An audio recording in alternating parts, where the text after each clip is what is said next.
skies. Now, what do you think it is? I mean, just looking at it, are you calling it a UFO, or are you calling it a missile? What does it look like to you? A lot of people are saying that it's this thing called a rod, which I'm not sure about. These biological creatures that live in the upper atmosphere, which sounds strange, that we haven't discovered yet because they just move too fast for us to see. It doesn't. So somebody's telling you that thing is an owl. Yeah. This guy Jose Escamilla, he's been researching these for like 8 years. He has a website, and that's what he thinks. It's amazing. No telling what these things are going to teach us once we catch a specimen and investigate what its makeup is. But it's an incredible phenomenon. Whatever these things are, they've mastered the ability to travel through both mediums as if there's nothing really there. It's like traveling through dimensions. The rods are just one part of an enormous panorama of life that is veiled from normal human sight. You found that by using an extremely fast shutter, you could slow down and objectify something that would otherwise elude the photographic process. But that doesn't mean that they're not there. It just means that you need a device, an apparatus that will remove an optical limitation that you have. We don't reject the microscope because the microscope intensifies the power of human sight. Without it, the world of the microbe would not exist. But that wouldn't alter the fact that our entire environment, our entire living scenario, is really conditioned upon what happens in a domain that we cannot see directly. In my opinion, the same thing applies, and this will be verified in years to come, at the upper border of nature. But I realized at this point that it's very secret, that it was kept secret, because I asked him, what are you going to do with this piece of information? And he said, we always airbrush these out before we sell them to the public. So they're pesky little creatures appearing on this photograph they wanted to get rid of. This is a fact of the matter. We were really not sure after John flew whether or not there were critters, living critters out there somewhere.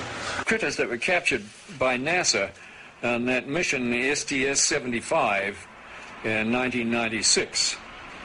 In all my considerable experience of the entire UFO scenario, I have never seen and never expected to see footage like that.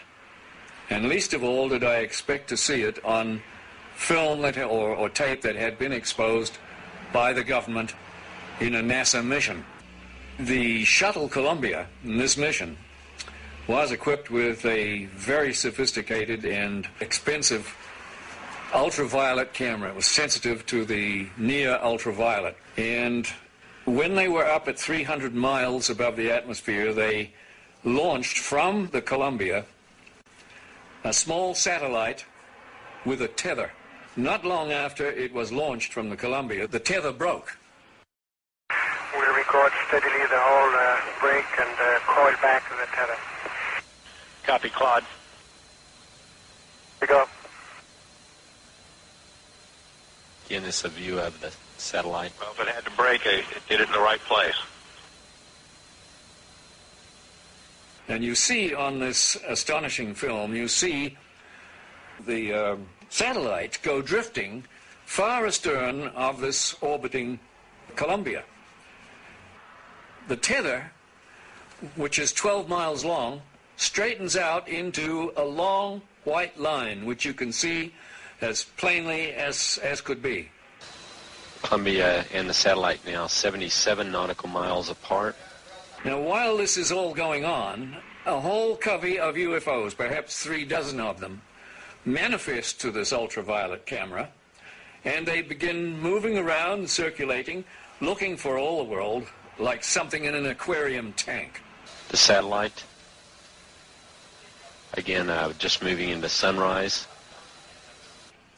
Now, Houston, of course, down on the ground, is getting this feed from the Columbia, and they ask the astronauts in the shuttle, what can they see? What is it they can see? You guys getting the image? Franklin, we see a long line, a couple of star-like things, and a lot of things swimming in the foreground. Can you describe what you're seeing? Well, the long line is a tether, and there's a little bit of debris that kind of flies with us. It is like a brilliant white bar. It looks like a neon sign, and it's 12 miles long. Now, what this does is give you a sort of cosmic ruler by which you can get an idea and an estimate of the diameter of the UFOs that are flitting around down there. Now, when you see them go behind the tether, that means that you can use that tether like a ruler to measure their diameter. And those things that are down there going behind the tether are between 2 and 3 nautical miles in diameter. One of the things you see over and over again is you see UFOs materialize into the ultraviolet while you watch. You see them come from out of nowhere to the point where they are returning a response to the camera. You also see them dematerialize while you have them under observation. There's 2 of the central things that have gone on with UFOs since day one: materialization and dematerialization. It's going on in this film 300 miles above the Earth, photographed by your government with your astronauts superintending the whole thing. Completely unzoomed, and you see the full extent of the tether. Columbia, Houston, that's a much better view, a lot more contrast visible. It's not an infrequent occurrence out there. They happen quite often. There were probably 1,500 reported cases. I have over 3,000 cases now. They estimated 100 yards from the left wing was this 100-foot disc. And the strength of the signal was as strong as a surface contact on the water of an aircraft carrier. This contact was huge.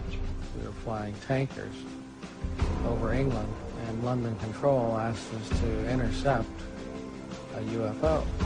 We would go from 1 o'clock, 7 or 8 miles, to 6, 7 o'clock, 7 or 8 miles inside of 4 or 5 seconds. You have to be moving to the kill. They can rise, go straight up. They could